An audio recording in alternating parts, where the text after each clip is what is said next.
आता आम्ही तुम्हाला एक मोठी आणि धक्कादायक बातमी दाखवत आहोत। नागपूर जिल्ह्यात बियाणं घोटाळा झाल्याचं उघड झालंय। तब्बल 14,000 किलो बियाणं कृषी अधिकाऱ्यांनीच हडप केलंय। शेतकऱ्यांच्या खोट्या सह्या करून कृषी अधिकाऱ्यांनी हे बियाणं हडप केलं आणि एवढंच नाही तर अगदी मृत शेतकऱ्यांच्या नावावर ही बियाणं लाटल्याचं यात उघड झालंय। 500 शेतकऱ्यांच्या नावावर आलेलं बियाणं कृषी अधिकाऱ्यांनी हडप केलं आणि त्यामुळे कोण आहेत हे शेतकऱ्यांना लुटणारे कृषी अधिकारी असा प्रश्न आता उपस्थित होऊ लागलाय। मृतांच्या टाळूवरील लोणी खाणारे हे कृषी अधिकारी कोण आहेत? या सर्व भ्रष्ट कृषी अधिकाऱ्यांवर गुन्हे दाखल करून त्यांना निलंबित करण्यात यावं अशी मागणी आता शेतकऱ्यांनी केली।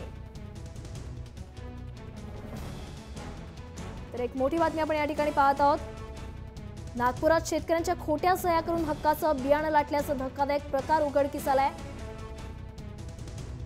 आणि आता या कृषी अधिकाऱ्यांवर कारवाई व्हावी, त्यांना निलंबित करण्यात यावं अशी मागणी आता होऊ लागली आहे।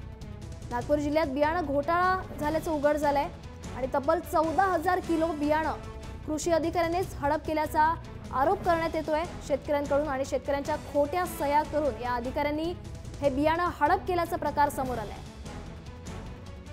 एवढंच नाही तर मृत शेतकऱ्यांना देखील लाभार्थी दाखवून त्या लाभार्थी यादीत त्यांचा समावेश केला गेला आणि त्याने देखील सही करून बियाणं उचलल्याचं यात दाखवण्यात आलंय।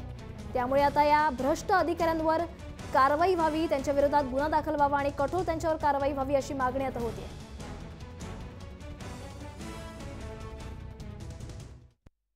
कामठी तालुका तर्फे कृषी विभागातर्फे जो चना वाटप झाला त्या चना वाटपामध्ये मोठ्या प्रमाणात भ्रष्टाचार झाला। ही बाब मी तालुका कृषी अधिकाऱ्याच्या लक्षात आणून दिली, परंतु त्यांनी सुद्धा त्याकडे दुर्लक्ष केलं आणि हा जो चना वाटप त्यांनी केलेला आहे हा चना वाटप मयत लोकांना मयत व्यक्तींच्या नावाने सुद्धा त्यांनी चना वाटप झाल्याचं दाखविलेलं आहे आणि त्या सूर्यभानजी भोयर आणि पंजाबरावजी रासेकर हे व्यक्ती मयत आहे तरी त्यांच्या नावाने चना वाटप दाखविला आणि त्याची खोटी सही बनवून यादी तयार केली आणि ज्या शेतकऱ्यांना ज्या कास्तकारांना त्यांनी चना वाटप केला त्या सर्व कास्तकारांचे नावं लिहिले आणि त्यांच्या खोट्या सह्या मारून 250 कास्तकारांच्या नावाने त्यांनी चण्याचं वाटप केलेलं नाही। 10% वाटप केला आणि 90% चना हा त्यांनी मार्केटमध्ये कुठेतरी नेऊन विकलेला आहे अशा प्रकारचा माझा या माध्यमातून आरोप आहे, कारण की जो त्यांनी खोटी यादी बनवली आहे त्यावरून असं स्पष्ट होते। या संदर्भात नांदा गावातील शेतकरी मधुकर झोडापे यांच्याशी बातचीत केली आमचे प्रतिनिधी तुषार कोहळे यांनी। लाभार्थी शेतकऱ्यांची जी यादी आहे त्या यादीमध्ये काही शेतकऱ्यांचे डबल नाव आलेले आहे। महत्त्वाची गोष्ट की त्या एकाच शेतकऱ्यांच्या दोन वेगवेगळ्या सह्या आहे। यावरून सिद्ध होतं की कुठंतरी या शेतकऱ्यांच्या खोट्या सह्या कोणत्या तरी एका व्यक्तीने बसून केल्या हे यावरनं सिद्ध होतं। आपण बघूया की ही जी लाभार्थ्याची यादी आहे तुम्ही जर नजर फिरवली तर ही सुरुवातीला मी तुम्हाला दाखवतो की राष्ट्रीय अन्न सुरक्षा अभियान 2016-17 हरभरा या प्रकल्पासाठी ही जी यादी आहे 250 शेतकऱ्यांची। या यादीमध्ये आपण बघूया की मधुकर झोडापे या शेतकऱ्यांचं नाव आहे। इथे हे 84 नंबरला जर का तुम्ही बघितलं तर मधुकर संतोष झोडापे हे या शेतकऱ्यांचं नाव आहे आणि तिथे दिलं गेलं आहे की त्या शेतकऱ्यांना हरभऱ्याची एक बियाण्याची बॅग मिळाली। पुढे आपण बघूया या शेतकऱ्यांची सही कशी आहे। जर का तुम्ही बघितलं तर इथं फक्त त्यांच्या नावासमोर जी सही आहे तिथे फक्त सतीश लिहिलं गेलं इंग्रजीमध्ये आणि याच शेतकऱ्याचं आणखी एक नाव आहे म्हणजे का 84 नंबरवर जे या शेतकऱ्यांचं जे नाव आहे मधुकर संतोष झोडापे याच शेतकऱ्यांचं आणखी इथे 160 नंबरवर नाव देखील आहे मधुकर संतोष झोडापे। बघा तुम्ही आपण बघू शकतो की मधुकर संतोष झोडापे हे या शेतकऱ्यांचं नाव आहे आणि तिथे कुठेतरी त्याची जी सही आहे पुढे बघा तिथे फक्त मधुकर लिहिलं गेलेलं आहे म्हणजे मधुकर संतोष झोडापे यांना परत बॅग मिळाली आणि त्यांची सही मधुकर फक्त मराठीमध्ये। आपण स्वतः मधुकर झोडापे आपल्यासोबत आहे, आपण त्यांच्यासोबत बातचीत करूया। मधुकरजी मला पहिलं हे सांगा की तुमची जी सही आहे दोन वेगवेगळ्या सह्या आहेत त्यातले कोणती सही तुमची खरी आहे का? नाही, दोन्ही सह्या माझ्या खोट्या आहेत त्या। या यादीमध्ये तुमच्या नावाने 2 वेळा तुम्हाला बियाणं मिळाल्याचं दाखवलं गेलं, तुम्हाला प्रत्यक्षात बियाणं मिळालं का? नाही, बियाणं मिळालं नाही। म्हणजे तुमच्या नावाने कृषी अधिकाऱ्यांनी खोट्या सह्या केल्या आणि खोट्या लाभार्थींचं तुमचं नाव समावेश केलं। हो बरोबर आहे। आता तुम्ही ही यादी बघितली, किती शेतकऱ्यांना मिळालं नाही असं पाहायला मिळालं तुम्हाला? बरेचशा अर्ध्या शेतकऱ्यांना मिळालं नाही ते बियाणं। आमच्या नांद्यामध्ये अर्ध्या शेतकऱ्याला मिळालं नाही, काही लोकांना मिळालं। आणि त्यांच्या सह्या खोट्या आहेत त्या। खोट्या आणखी एक महत्त्वाचा विषय म्हणजे या यादीमध्ये जे लाभार्थी आहेत काही मयत शेतकऱ्यांचं देखील नाव लिहिलं गेलं. जर का आपण बघितलं ही जर का यादी बघितली समजून जा तर या यादीमध्ये आपण हे नाव बघूया की या यादीमध्ये जे नाव दिसत आहे पंजाबराव हिरामन रासेकर पंजाबराव हिरामन रासेकर हे या शेतकऱ्यांचं हे मयत शेतकरी आहे. साधारण जवळपास 2 वर्ष आधी यांचा मृत्यू झाला. असं असताना चालू वर्षाच्या यादीमध्ये त्यांचं नाव कसं आलं आणि त्यांची सही देखील इथे आहे. मध्ये यावरनं देखील हे स्पष्ट होतं की कुठंतरी ही यादी आहे ही प्रत्यक्षात खोटी यादी आहे. या कोणत्याही लाभार्थ्यांना त्यांचा जो लाभ आहे त्यांच्या नावाने जे बियाणे आलं होतं ते बियाणे दिलं गेलं नाही आणि परस्पर त्या बियाण्याची कृषी अधिकाऱ्यांनी विल्हेवाट लावली गेली. आता या संदर्भात या अधिकाऱ्यांवर गुन्हा दाखल व्हावा हीच मागणी शेतकरी करत आहे. कॅमेरामॅन दिनेश सातपुतेसह तुषार कोहळे, जय महाराष्ट्र न्यूज, नागपूर. नागपूर जिल्ह्यातील नांदा गावात सध्या एकच चर्चा आहे आणि ती म्हणजे शेतकऱ्यांचं बियाणं खाल्लं कोणी. महादेव रासेकर यांच्यासह 4 शेतकऱ्यांच्या नावावरील हरभऱ्याचं बियाणं कोणी खोट्या सह्या करून हडपलं, ही अफरातफर केली कोणी आणि या संदर्भात या शेतकऱ्यांशी बातचीत केली आमचे प्रतिनिधी तुषार कोहळे यांनी.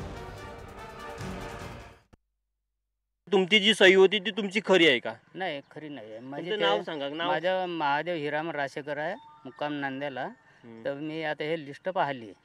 या लिस्ट म्हणजे हरभऱ्याचे ते बॅगचे हे आले आहे, पण त्याच्यात माझं सही घेतली म्हणून दिली आहे, पण सही काही आहे नाही माझीवाली. आणि ती सही तुमची आहे की जी सही केली आहे ती? नाही, हे खोटी सही आहे. खोटी सही आहे. खोटी सही. तुमचं नाव काय? माझं नाव अरुण रासेकर आहे. मी शेती व्यवसाय करतो. मी कुठल्याही प्रकारचा चणा वगैरे यावर्षी पेरलं नाही, तरी पण माझ्या त्या यादीमध्ये नाव आहे आणि ती खोटी सही आहे माझीवाली. खरी माझी स्वतःची सही नाही आहे आणि ही गव्हर्नमेंटकडून फसवणूकच आहे एक प्रकारची. मला एक सांगा, तुमच्या गावातले शेतकऱ्यांचे नाव आहे, काही चर्चा झाली त्या शेतकऱ्यांनी की कधी त्यांना असं हरभऱ्याची बॅग बियाण्याची मिळाली म्हणून? नाही, हरभऱ्याची बॅग मिळाली नाही आणि खोट्या सह्या घेऊन आमच्या याच्यावर नावावरच्या बॅगा त्याने उचललेल्या आहे आणि आम्हाला त्याने अजून कळवलं नाही का चणा आला आहे बा म्हणून, आणि त्याने काही सांगितलं नाही आहे. तुमचं पण नाव आहे ह्या यादीमध्ये? माझं नाव आहे नाही, यादीमध्ये नाव आहे. काय नाव आहे तुमचं? बाबाराव भगवानजी रासेकर. आणि जी सही आहे ती कोणाची आहे मग? ते सही आहे, ते खोटी सही आहे माझीवाली. काय वाटतं तुम्हाला, कुठेतरी जे अधिकारी आहे त्या अधिकाऱ्यांनी सगळं हा फसवणूक केली, खोट्या सह्या केल्या आणि तुमच्या नावावर आलेलं बियाणं दुसरीकडे विकलं असं वाटतं तुम्हाला? हो, आपण त्याचा उपयोग घेतला नाही, काही नाही. हे फसवणूक झाल्यासारखीच झाली ना. ते काय खोटी सही आहे, आपण उपयोगच नाही घेतला आपल्या शेतीमध्ये ते बियाण्याचा. तर आपण काय करावं, ते खोटी सही आणि कोणाच्या नावावर बी देणं ते गलत झालं बा.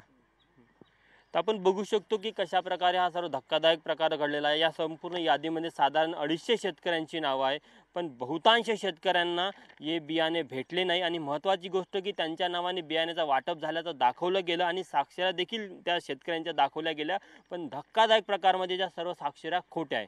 त्यामुळे आता सरकार या संपूर्ण प्रकरणाची दखल घेणार का आणि जे दोषी अधिकारी आहेत त्यांच्यावर कारवाई करणार का, हाच प्रश्न इथे उपस्थित होत आहे. कॅमेरामॅन दिनेश सातपुतेसह तुषार कोहळे, जय महाराष्ट्र न्यूज, नागपूर. थेट जाणार आहोत नागपुरात. आपल्यासोबत आहेत आपले प्रतिनिधी तुषार कोहळे. तुषार, नागपुरात बियाणं घोटाळा झाल्याचं समोर आलंय, नेमका हा घोटाळा काय आहे आणि हा सगळा प्रकार उघडकीस कसा आला?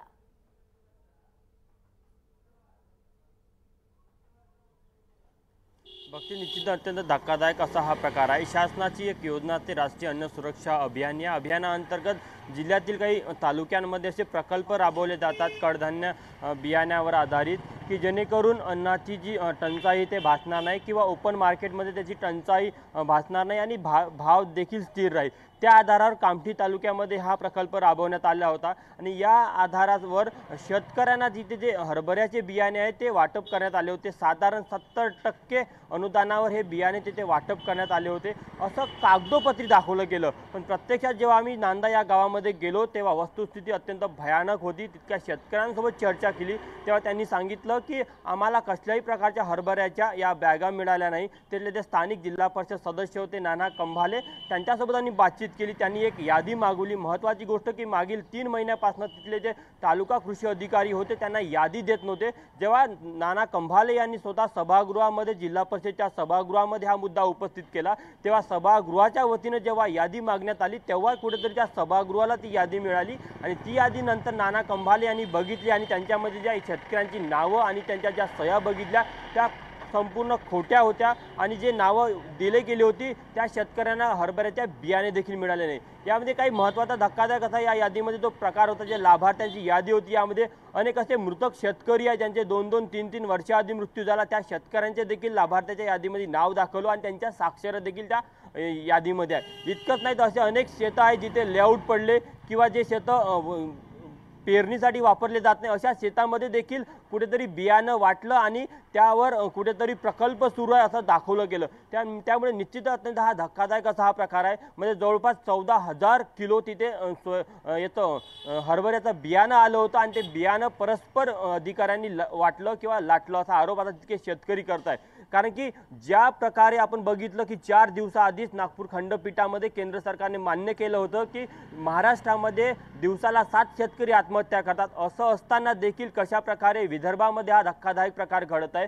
कुठेतरी ज्या शेतकऱ्यांसाठी सरकारकडून योजना राबवल्या जात आहेत त्या कशा प्रकारे तिथले जे कृषी अधिकारी असतात त्या सरकारी योजनेचा फज्जा उडवतात आणि इतकंच नाही तर जे सरकार अनुदान देतं ते अनुदान परस्पर आपलं लाटतात। महत्त्वाची गोष्ट या व्यतिरिक्त आणखी एक आहे की नांदा हे गाव नागपूरचे जे पालकमंत्री चंद्रशेखर बावनकुळे यांच्या गावाला लागून असलेलं गाव आहे, त्यामुळे त्यांच्या गावालगतच्या गावामध्ये असा धक्कादायक प्रकार होतो आणि पालकमंत्र्यांना हे कळत नाही, हा देखील अत्यंत धक्कादायक प्रकार आहे। कालच त्यांनी कामठीच्या कृषी कार्यालयामध्ये भेट दिली होती। कृषी कार्यालयामध्ये अधिकारी आला नसल्यामुळे त्यांनी अधिकाऱ्यांना दम देखील दिला, पण महत्त्वाची गोष्ट की त्याच कार्यालयामध्ये इतका मोठ्या प्रमाणात भ्रष्टाचार झाला हे मात्र त्यांना कळू शकलं नाही। इतकंच नाही तर कोणत्या अधिकाऱ्याने देखील त्यांना ते सांगितलं नाही आणि जे स्थानिक पदाधिकारी आहे का गावातले जे कृषी सेवक असो किंवा स्थानिक कर्मचारी आहे त्यांनी देखील या भ्रष्टाचारामध्ये मोठ्या प्रमाणात हात धुतलेले आहेत। त्यामुळे आता सर्व शेतकरी जे आहेत ते अशी मागणी करत आहे की कुठेतरी आमची फसवणूक झाली आहे, त्यामुळे संपूर्ण प्रकरणाची चौकशी व्हावी। फक्त कामठी तालुकाच नाही तर संपूर्ण जिल्ह्यामध्ये ज्या ज्या तालुक्यामध्ये असा भ्रष्टाचार झाला असेल त्या संपूर्ण प्रकरणाची चौकशी व्हावी आणि महत्त्वाची गोष्ट की यावर्षी हा भ्रष्टाचार उघडकीस आला, याच्या आधी अशा किती वेळा हा भ्रष्टाचार झाला या संपूर्ण प्रकरणाची चौकशी व्हावी, जेणेकरून जे दोषी अधिकारी असेल त्यांच्यावर कारवाई होईल, अशीच मागणी आता या शेतकऱ्यांकडून केली जात आहे। भक्ती।